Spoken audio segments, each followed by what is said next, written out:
ఈరోజే మొదటి జ్యేష్ఠ సోమవారం, పైగా అష్టమి తిథితో కలిసి వచ్చింది. ఎంతో పవిత్రమైన విశేషమైన రోజు ఇది. సోమవారం అష్టమి కలయిక హిందూ సాంప్రదాయంలో చాలా పవిత్రమైనది. అష్టమి తిథి దుర్గాదేవికి, సోమవారం శివుడికి అత్యంత ప్రీతికరమైనవి. ఈ రోజున అమ్మవారికి కుంకుమార్చన, శివుడికి రుద్రాభిషేకం చేయడం వల్ల సకల సంపదలు, ఆయురారోగ్యాలు చేకూరతాయి. మరి ఎంతో పవిత్రమైన విశేషమైన ఈరోజు ఈ కథను వింటే చాలు మహాశివుడి సంపూర్ణ అనుగ్రహం లభిస్తుంది. మరి ఆ కథ ఏంటో ఇప్పుడు ఈ వీడియోలో తెలుసుకుందాం. ఆది పురుషుడైన ఆ పరమేశ్వరుని గురించి ఎంత చెప్పినా ఇంకా ఎంతో కొంత మిగిలే ఉంటుంది. చెప్పిన తర్వాత అంతా తెలిసినట్లే ఉంటుంది, కానీ ఆలోచిస్తే ఇంకా తెలుసుకోవడానికి ఎంతో ఉందన్న విషయం ఆశ్చర్యాన్నే కాదు, అభిలాషను రేకెత్తిస్తుంది.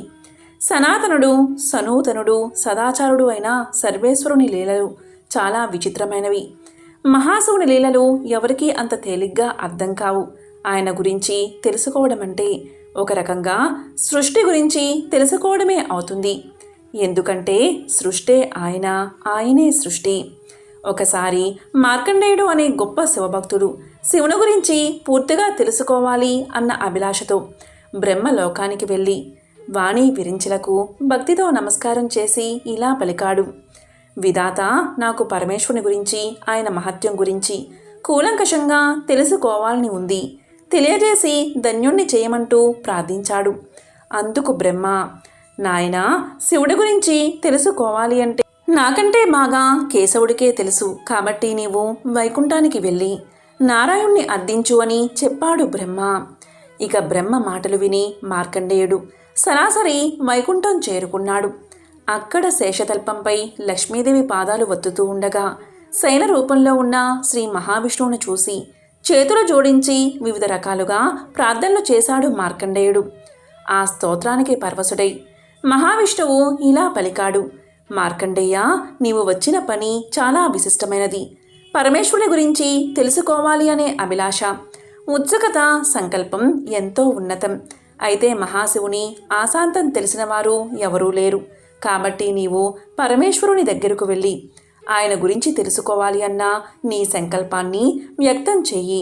నీ కోరిక తప్పక తీరుతుంది అన్నాడు ఆ వైకుంఠవాసుడు. మన సంకల్పం బలంగా ఉంటే అది ఎలాగైనా తీరుతుంది. ఒకసారి ప్రయత్నించగానే ఫలితం రాలేదని కుంగిపోకుండా, విసిగిపోయి అనుకున్న దాన్ని మధ్యలోనే విడిచిపెట్టకుండా అది తీరే వరకు ప్రయత్నిస్తూనే ఉండాలి. సంకల్ప బలం, చిత్తశుద్ధి ఉంటే అది తీరుతుంది. భగవంతుని సాయం కూడా తప్పకుండా లభిస్తుంది. ఇక్కడ భగవంతుని సాయం అంటే అది తీరేందుకు మార్గం లభ్యం కావడమే అని గ్రహించాలి. మార్కండేయునికి అదే జరిగింది. మహాశివుని మహిమల గురించి తెలుసుకోవాలన్న కోరిక మార్కండేయుడిలో బలంగా ఉంది. ఆ ప్రయత్నంలో ఇప్పటికే బ్రహ్మ విష్ణువులను అడిగి కొద్దిగా నిరాశకు గురైన తన కోరిక తీర్చగలిగే మార్గాన్ని, తీరుతుందన్న భరోసాను పొందగలిగాడు. దాంతో అతని ఉత్సాహం రెట్టింపైంది. అదే సంతోషంతో కైలాసం వైపుకు తన పయనాన్ని సాగించాడు మార్కండేయుడు. వేదవ్యాసుడు రాసిన అష్టాదశ పురాణాలలో శివపురాణం ఒకటి. దీన్ని వ్యాసుడు తన శిష్యుడైన రోమహర్షునికి ఉపదేశించాడు. రోమహర్షుడు సుఖయోగేంద్రుడు ద్వారా సూత మహర్షికి ఈ పురాణ జ్ఞానం లభించింది. తర్వాత నైమిసారణ్యమందు సర్వ ఋషిగణములకు సూత మహర్షి శ్రవణపేయంగా శ్రీ శివ మహాపురాణాన్ని వినిపించాడు. ఒకనాడు సౌనక మహాముని కోరిక ప్రకారం సూత మహర్షి శివ మహాపురాణాన్ని కథల రూపంలో వివరించాడు. ఓ మునీంద్ర, పాపియు, దుష్టుడు, కామ క్రోధాల్లో నిరంతరం మునిగి ఉన్నవారు కూడా శివపురాణం చదవడం లేదా వినడం వల్ల నిర్మలంగా మారతారు. వారి పాపాలు నశించి శివానుగ్రహాన్ని పొందగలరు అని సూత మహర్షి పలికాడు. పూర్వకాలమునందు కిరాతక నగరంలో దేవరాజు అనే బ్రాహ్మణుడు ఉండేవాడు. అతను జ్ఞానహీనుడు, కళ్ళు అమ్ముకుని జీవిస్తూ ఉండేవాడు. తన సమస్త కార్యములు వ్యాపార దృష్టితో చూస్తూ ఉండేవాడు. అతను సంపాదించిన సంపదతో వేశ్యల గృహాల్లో గడుపుతూ ఉండేవాడు. అతను ఒకనాడు ప్రతిష్టానపురానికి వెళ్ళాడు.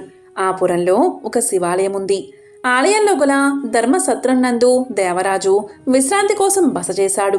ఆ సమయంలో దేవరాజు అనారోగ్య కారణంగా జ్వరం వచ్చింది. అదే శివాలయంలో ఒక పండితుడు నిత్యము శివపురాణ కథా ప్రవచనాలు చేస్తూ ఉండేవాడు. నిత్యం అనారోగ్యంతో బాధపడుతున్న దేవరాజు ఆ శివకథలు వింటూ ఉన్నాడు. తర్వాత దేవరాజు అనారోగ్యం ముదిరి మరణాన్ని పొందాడు. ఇక యమదూతలు వచ్చి దేవరాజును యమపురికి తీసుకుపోయారు. యమరాజు అతని పాపాలను విచారించి యమధర్మ శిక్షలు విధించాడు. కొంత సమయానికి 4 శివదూతలు యమపురికి చేరుకున్నారు. యమరాజు వారిని సత్కరించాడు. శివదూతలను మీ రాకకు కారణమేమిటి అని యమరాజు ప్రశ్నించాడు. దానికి శివదూతలు ఇలా పలికారు: ఓ యమరాజా, మీ బ్రాహ్మణుడు తెలుసో తెలియకో శివాలయ ప్రాంగణంలో శివకథలు వినడం వల్ల అతను చేసిన పాపాలన్నీ నశించి ముక్తిని పొందాడు అని తెలియచేశారు. తర్వాత దేవరాజుకు యమచర నుంచి విముక్తి ప్రసాదించి దేవరాజుని విమానంలో కైలాసానికి తీసుకుపోయారు. ఆలయ ధర్మసత్రమునందు దేవరాజు నిత్యం శివకథలు వినడం వల్ల అతని పాపాలు నశించి శివ సాన్నిధ్యాన్ని పొందాడు. ఎంతో విశేషమైన ఈ కథను విన్నవారికి శివానుగ్రహం తప్పకుండా లభిస్తుంది. సోమవార వ్రత కథ. ఆ కథ ఏమిటో ఇప్పుడు ఈ వీడియోలో తెలుసుకుందాం. పూర్వం ఒకప్పుడు ఒక నగరంలో ఒక సంపన్న వ్యాపారి ఉండేవాడు. అతను అపారమైన సంపదను కలిగి ఉండేవాడు. అతనికి అన్ని సంపదలు ఉన్నా, సుఖాలు ఉన్నా కూడా కొడుకులు లేని కారణంగా ఎంతో విచారంగా ఉండేవాడు. కొడుకు పుట్టాలని ఆ సంపన్న వ్యాపారి క్రమం తప్పకుండా సోమవార వ్రతాన్ని ఆచరించేవాడు. అతను ప్రతిరోజు శివాలయానికి వెళ్ళి అక్కడున్న శివ పార్వతులను పూర్తి విశ్వాసంతో పూజించేవాడు. ఇక పార్వతీదేవి ఆ సంపన్నుడి భక్తికి ఎంతో సంతోషించి మహాశివుడితో ఇలా పలుకుతుంది: స్వామి, ఈ సంపన్న వ్యాపారి మీకు నమ్మకమైన భక్తుడు. అతను క్రమం తప్పకుండా సోమవారం ఉపవాసం ఉంటాడు, సోమవార వ్రతాన్ని ఆచరిస్తాడు. కాని ఇప్పటికీ అతనికి కొడుకులు లేరు. అతను ఎంతో భక్తి శ్రద్ధలతో సోమవార వ్రతాన్ని ఆచరిస్తున్నాడు కనుక అతని కోరిక తీర్చండి అని అడుగుతుంది. పార్వతీదేవి మాటలు విన్న పరమశివుడు ఇలా అంటాడు: పార్వతి, నీవు అన్న మాటలు అక్షరాలా సత్యం. నీవు కోరినట్లు అతనికి వరాన్ని ప్రసాదిస్తున్నాను. అతనికి ఒక పుత్రుడు కలుగుతాడు. కాని అతడు కొద్ది కాలం మాత్రమే జీవిస్తాడు అని పలకగానే ఇదంతా ధనిక వ్యాపారి వింటాడు.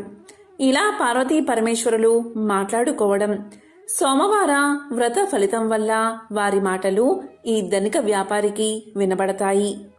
కాలక్రమేణా ఆ వ్యాపారి భార్య ఒక అందమైన కొడుకుకు జన్మను ఇస్తుంది. ఇక దీంతో ఆ ధనికుడి ఆనందానికి అవధులు లేకుండా పోతాయి.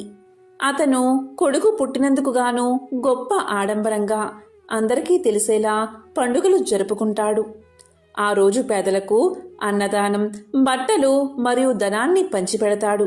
ఇక అక్కడికి వచ్చిన వారంతా అతని కుమారుడు నిండు నూరేళ్లు జీవించేలా ఆశీర్వదిస్తారు. కానీ తన కొడుకు 12 ఏళ్లకు మించి జీవించడని మృత్యుదేవత అయిన యముడు ఎవరినీ విడిచిపెట్టడని తెలిసిన ఆ వ్యాపారి ఎంతో విచారంగా ఉంటాడు. ఇక పరిస్థితి తెలుసుకుని ఆ వ్యాపారి సోమవార వ్రతాన్ని మరింతగా చేయాలని నిర్ణయించుకుంటాడు. ఆ విధంగా పూజలు చేసినా కూడా తన కొడుకు బతకడం కష్టమని తెలిసి కూడా వ్యాపారి పూజలు మాత్రం మానడు. అలా బాలుడు పెరిగి పెద్దవాడవుతాడు. బాలుడికి 11 ఏళ్ల వయసు వచ్చింది. అలా 11 సంవత్సరాల వయసులో వ్యాపారి కుమారుడు చాలా తెలివైన మరియు పరిణితి చెందినట్లు కనిపిస్తాడు. ఇక ఇరుగు పొరుగువారు అందమైన అమ్మాయితో పెళ్లి చేయమని వ్యాపారికి సలహా ఇస్తారు. వ్యాపారి భార్య కూడా తన కుమారుడికి వివాహం చెయ్యాలని వ్యాపారిని కోరుతుంది. ఆమె దానికోసం పదే పదే పట్టుబడుతుంది. కాని అల్పాయుష్కుడైన కొడుక్కి వివాహమేమిటి అని వ్యాపారి వివాహానికి అంగీకరించడు. ఇక ఆ వ్యాపారి తన బావను పిలిచి ఇలా పలుకుతాడు: చూడు బావా, నా కొడుకును కాశీకి తీసుకువెళ్ళు. అతనికి మంచి చదువు నేర్పించు. ఆధ్యాత్మిక జ్ఞానం నా కొడుకుకు కలగాలి. నీకు ఎంత ధనం అవసరమో అంత తీసుకుని మీరు కాశీకి వెళ్ళండి. వెళ్లే మార్గంలో మీరు ఎక్కడ ఆగితే అక్కడ భక్తి కార్యక్రమాలు, యాగాలు, అన్నదానాలు, బ్రాహ్మలకు భోజనాలు పెట్టండి అని చెప్తాడు. ఇక ఆ వ్యాపారి కుమారుడు తన మేనమామతో కలిసి కాశీయాత్ర ప్రారంభిస్తారు. వారు ఆగిన దగ్గరలో అన్నదానాలు, యాగాలు, పేదలకు, బ్రాహ్మణులకు అన్నదానాలు చేసేవారు. వాళ్ళు బట్టలు లేని వారికి బట్టలు పంచిపెట్టేవారు. బ్రాహ్మణులకు అత్యంత ఉత్తమ భోజనాలు పెట్టేవారు. దక్షిణ కూడా సమర్పించేవారు. ఒకరోజు వ్యాపారి కొడుకు అలాగే మేనమామ ఒక రాజు రాజధాని వద్ద ఆగారు. ఆ రోజు రాజుగారి కుమార్తె వివాహం జరగాల్సి ఉంది. అప్పటికే పెళ్లి బృందం నగరానికి చేరుకుంది. కాని పెళ్లికొడుకు అంధుడు, అంటే ఒకే కన్ను ఉన్నందున వరుడు తరపు వాళ్ళు తీవ్ర ఆందోళనలో ఉన్నారు.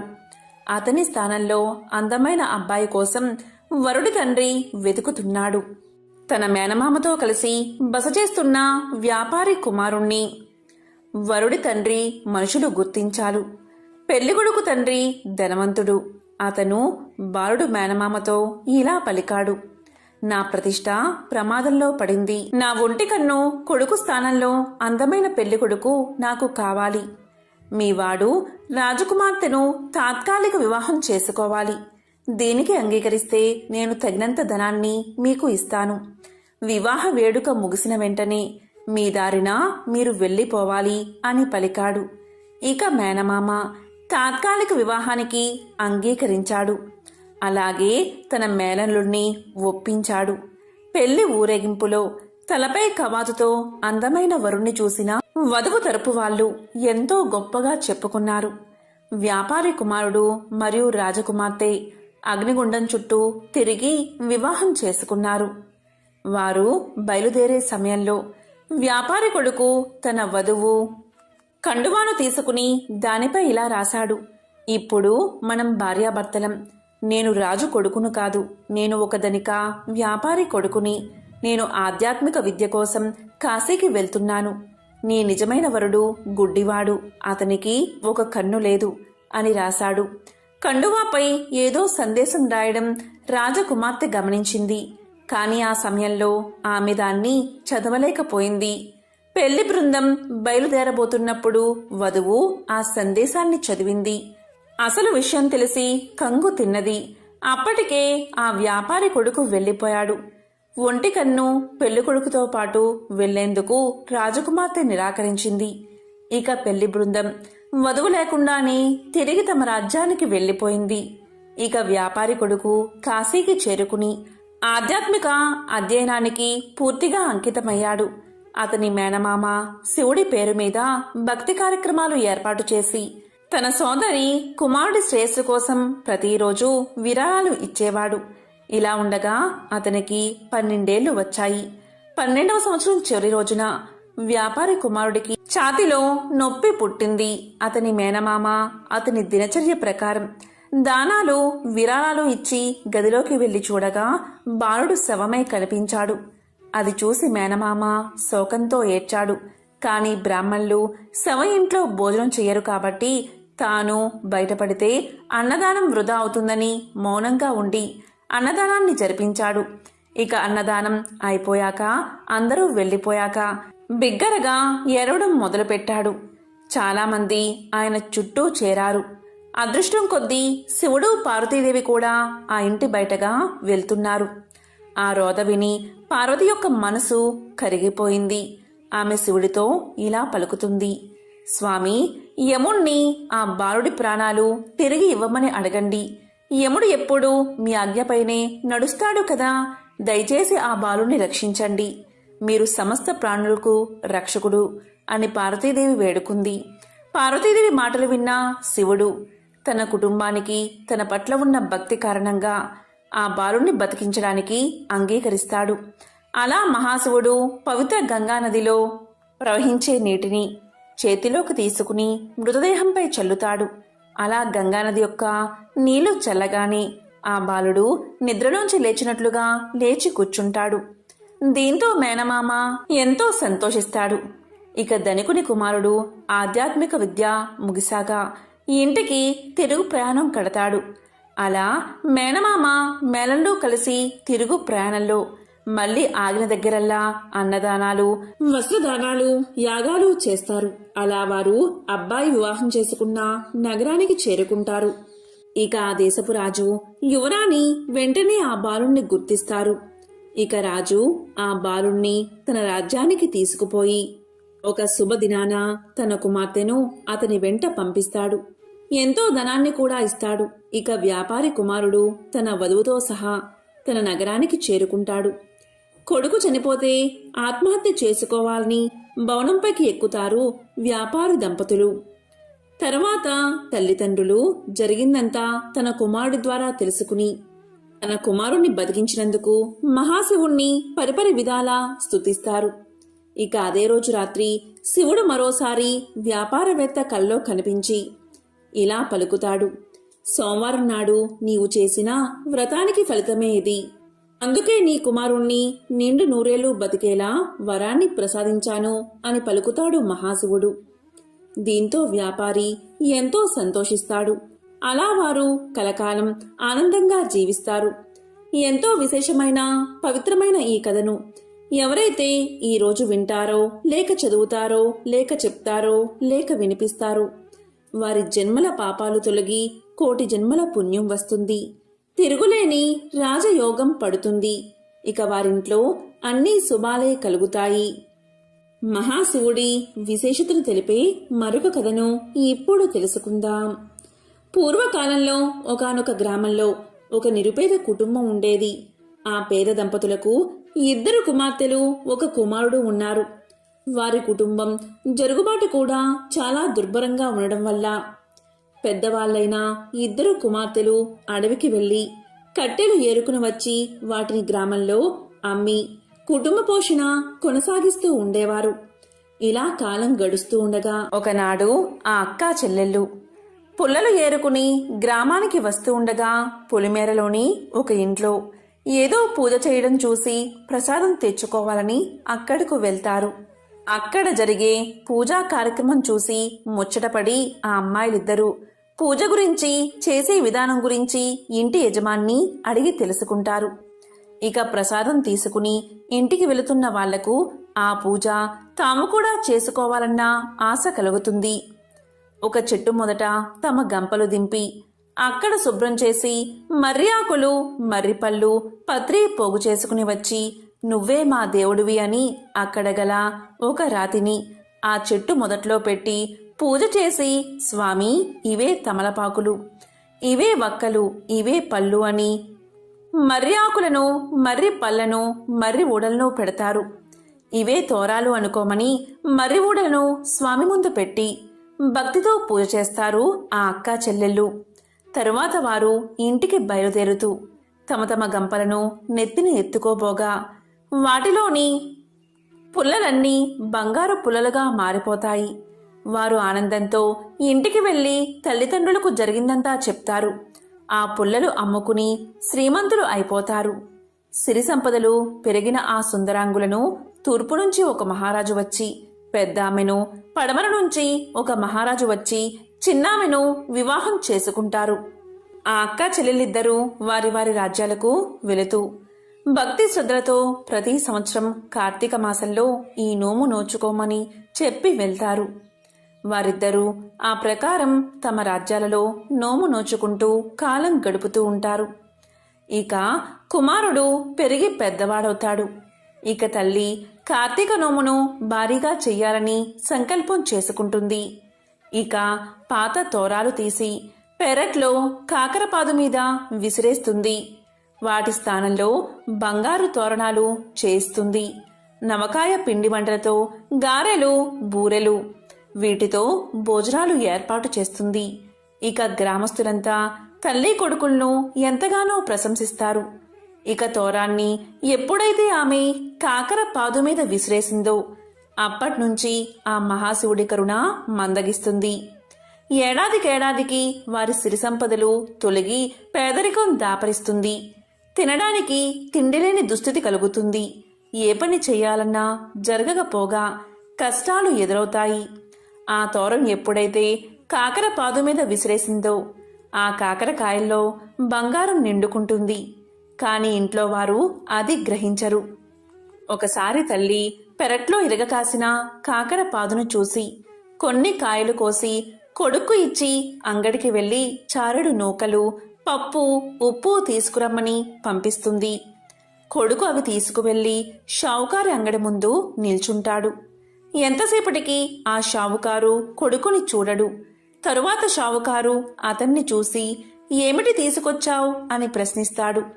దానికి కొడుకు ఇలా పలుకుతాడు, అయ్యా, ఈ కాకరకాయలు తీసుకుని బియ్యం ఇప్పించండి. మీ పేరు చెప్పుకుని ఈ పూటకు ఇంత గంజి తాగుతాము అని పలుకుతాడు.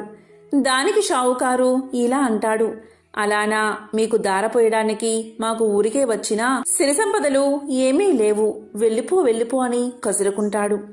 కాని ఆ బాలుడు బతిమాలాడగాని ఇక ఇతను వదిలేలా లేడు అని దోసెడు బియ్యం పప్పు ఇప్పించి పంపిస్తాడు షావుకారు. ఆ పూటకు వారు ఆకలి తీర్చుకుని మరుసటి రోజు మరికొన్ని కాయలు కోసి మరో అంగడికి వెళ్లి అమ్ముకుని రమ్మని పంపిస్తుంది తల్లి. దాంతో కొడుకు ఆ కాకరకాయలు పట్టుకుని అంగడి వీధికి వెళ్తున్నప్పుడు షావుకారు అతన్ని ఆపి, ఏమి కావాలంటే అవి ఇస్తాను, రోజూ కాకరకాయలను నాకే ఇవ్వాలని చెప్పి బియ్యం ఇచ్చి పంపిస్తాడు. ఆ షావుకారుకు ఎందుకు అలా దయ కలిగింది అంటే, ముందు రోజు తాను తీసుకున్న కాకరకాయలు కూర చేసే నిమిత్తం వాటిని కొయ్యగాని వాటిల్లో నుండి బంగారు ముద్దలు రాలిపడతాయి. ఆ కాకరకాయలు మరెవరికీ దక్కకూడదని ఆ షావుకారు ఎంత ఇవ్వడానికైనా సిద్ధపడతాడు.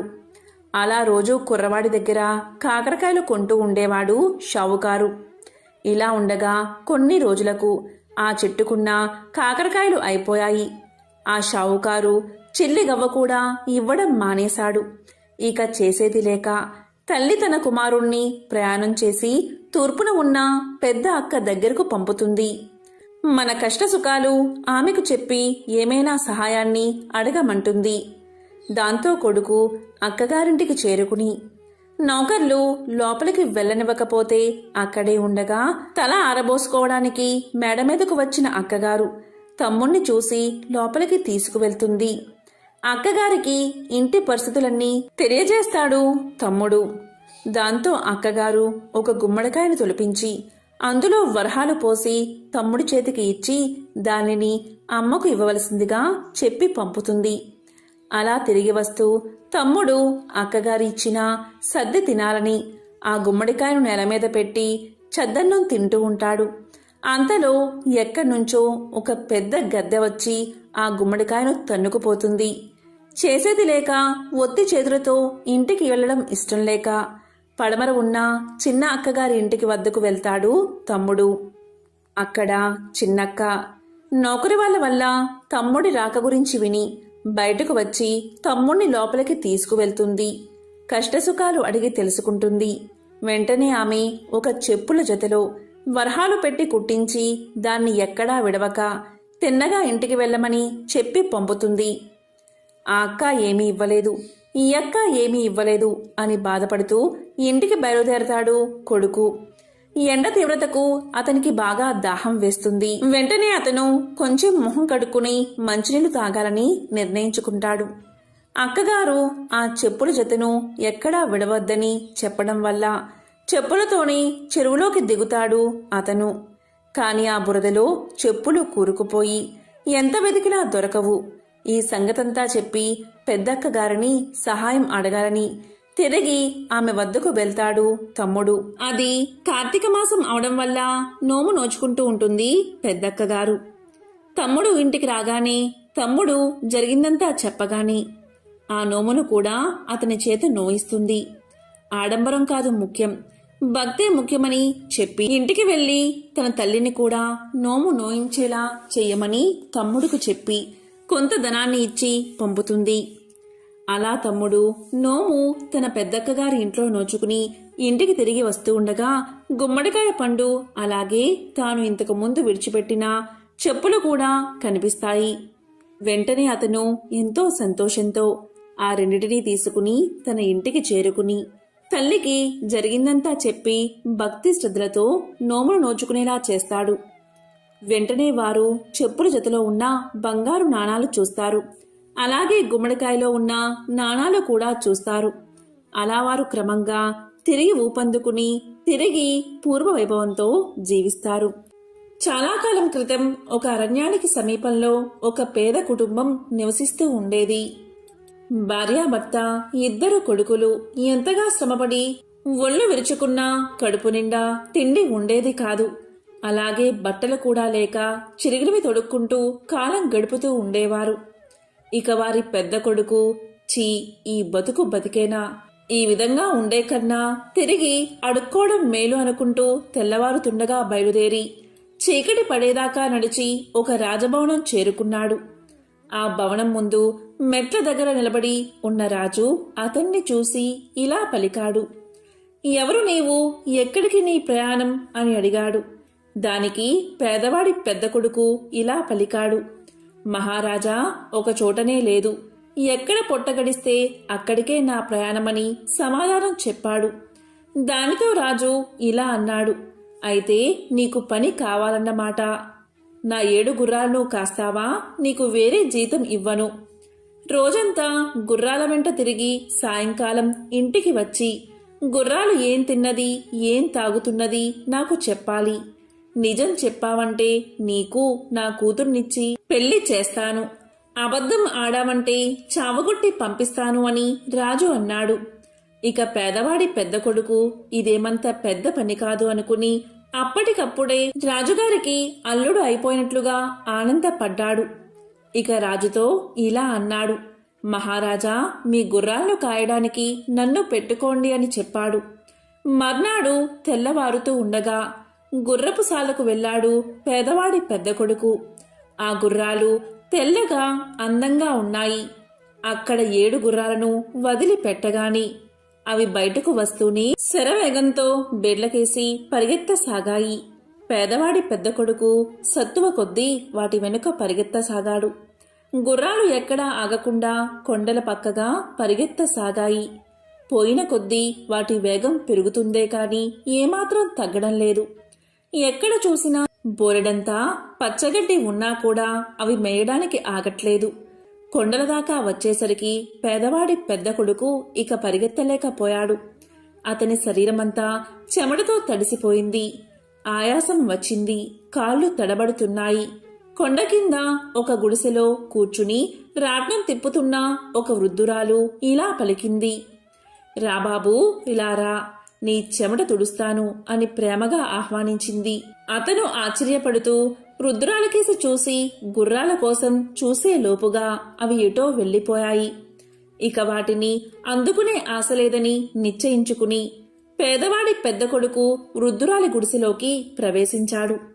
అప్పుడు వృద్ధురాలు అతని ఒంటిమీద చెమటంతా తుడిచి కాస్త గాలి విసిరి జుట్టు దువ్వి ఉపచారాలు చేసింది.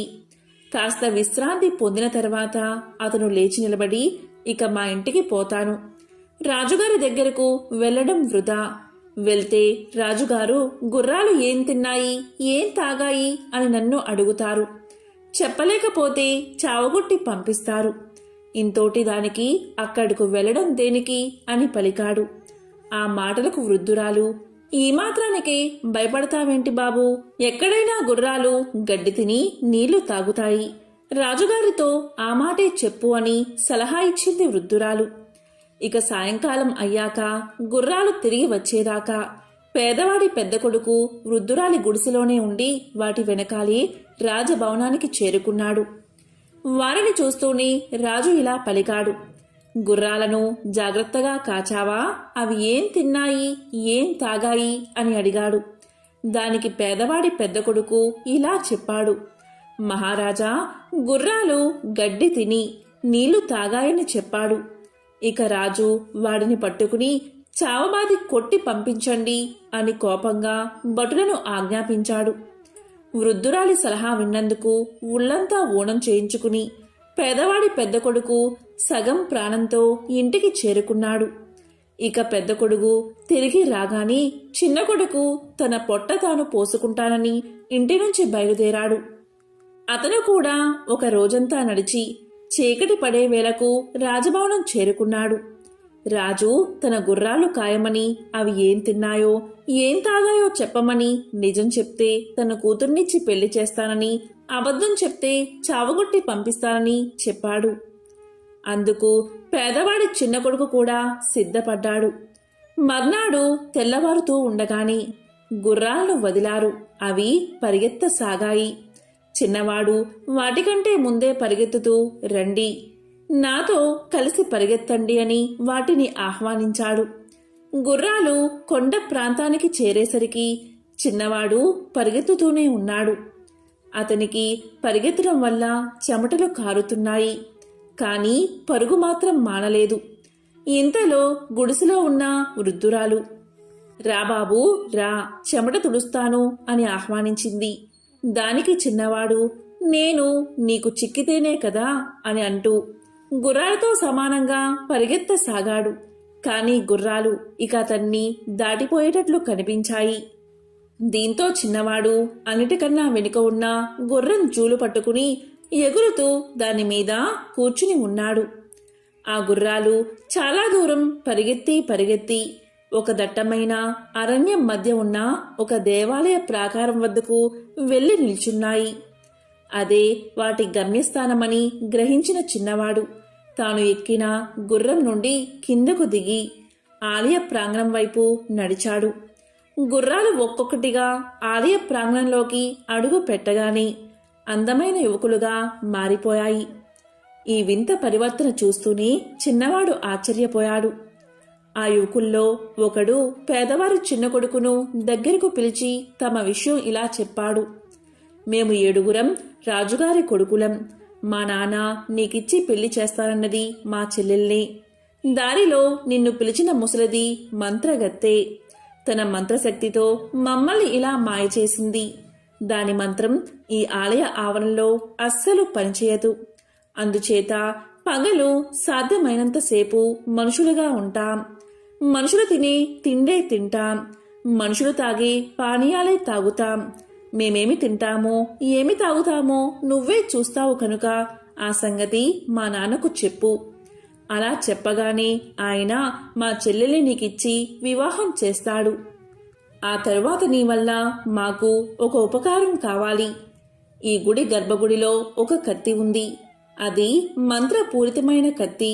నీవు దాన్ని తీసుకుని మాతో పాటు ఇంటికి వచ్చి రాత్రి మేము గురపశాలలో కట్టి ఉన్నప్పుడు ఆ కత్తితో మా తలలు నరికేయి. దాంతో మాకు ఈ గుర్రాల రూపం పోయి మనిషి రూపం శాశ్వతంగా వచ్చేస్తుంది.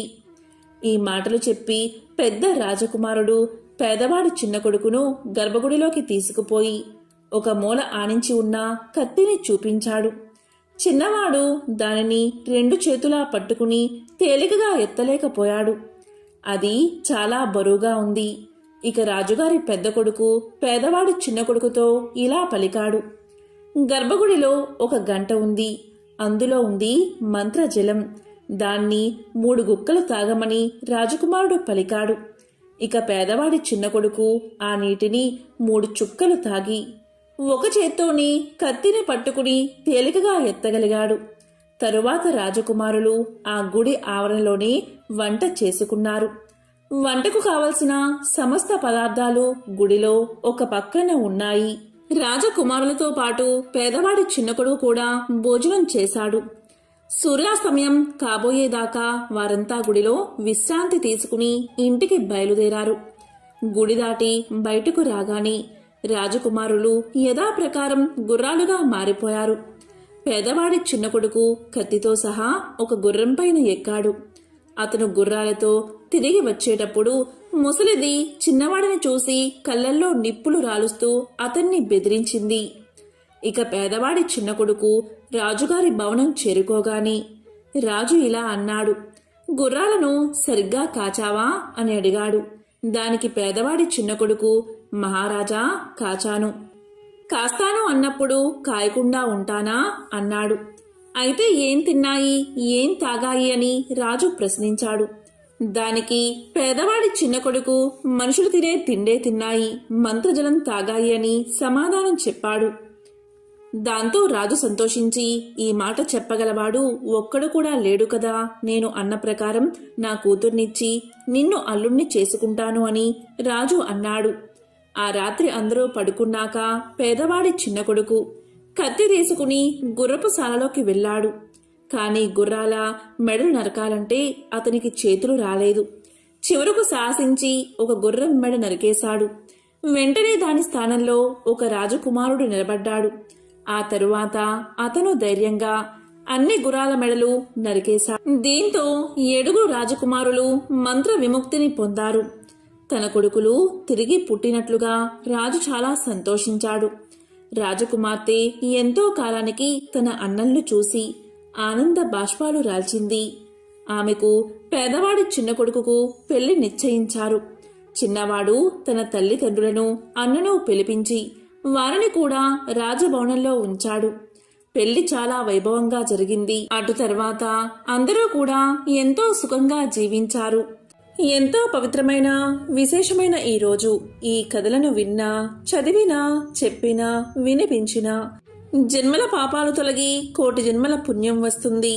సకల శుభాలు కలుగుతాయి. ఓం నమః శివాయ. ఓం నమో నారాయణాయ. ఓం శ్రీ మాత్రే నమః. ఓం శ్రీ మహాలక్ష్మీ నమో నమః.